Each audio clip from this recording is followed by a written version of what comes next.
42 tekmovalcev, 4250 metrov dolga proga. Eni na 2 kolesih, drugi na 2 kolesih s prikolico, spet tretji pa kar na vsem.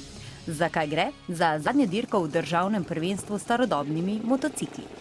Tokrat so vsi ljubitelji bencina, hitrosti, adrenalina in vsega, kar je starejše od letnika 1974, merili svoje sposobnosti na popolnoma novi progi. Naj bo torej zadnja dirka v sezoni nekaj posebnega, so rekli. Moram reči, da je zadnja dirka izredno lepa, na lepem koncu Slovenije, s tem, da je le malo problemov, ker je to pač po tolikih letih spet dirkališče na Pohorje. Mi smo začeli delati na tej tekmi današnji lanskega septembra. Bilo je kar nekaj stvari potrebnih, ogromno soglasij. Združuje pa, tako sem rekel, bogatija, ki stoji nekaterim še v garažah in seveda vesele pri vijačenju oziroma popravilu teh motorčkov oziroma motorjev, prikoličarjev, ki so posebno še nekako atraktivni, da se to pripravi na cesto in da je tudi varno.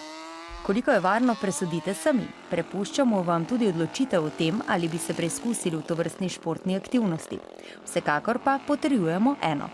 Med tekmovalci, ki kar prekipevajo od testosterona in svoje lepotce čuvajo kot punčice svojega očesa, se najde prostor tudi za ženske tekmovalke.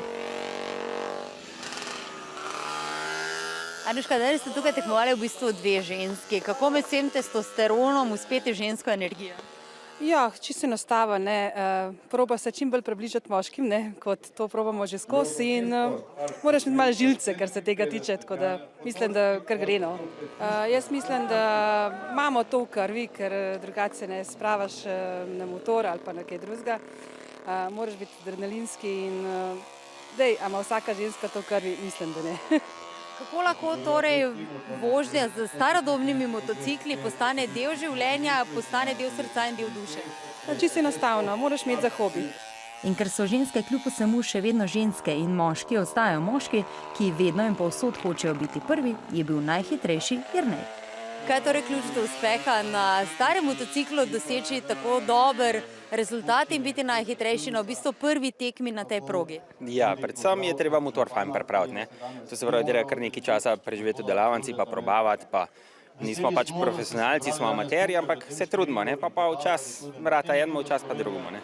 Zdaj, vsako smo ga vprašali, je torej rekel, da sta ključna čas in pa volja, da se lahko vzdržuje in pa ohranja tovrsten motocikl in da potem lahko tudi sodelujete na tovrstnih tekmah. Kaj je še tisto, kaj je pomembno? Je pomembno tudi srce in pa koliko je pomembna sama duša? Seveda, malo je treba tudi poguma imeti za takole progo, ki je kar dosti hitra bila.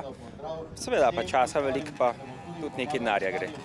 Ja, pri vseh vsakodnevnih problemih in tegobah imamo vse nekaj, kar nam še trenutno ostaja, tu so te dirke, druženje, da se malo srečamo, pa da ohranjamo neko vrsto kulturno dediščino, tudi glede na to, da so to starodobna kolesa. Postane motocikl torej prva in edina ljubezen v življenju? Ja.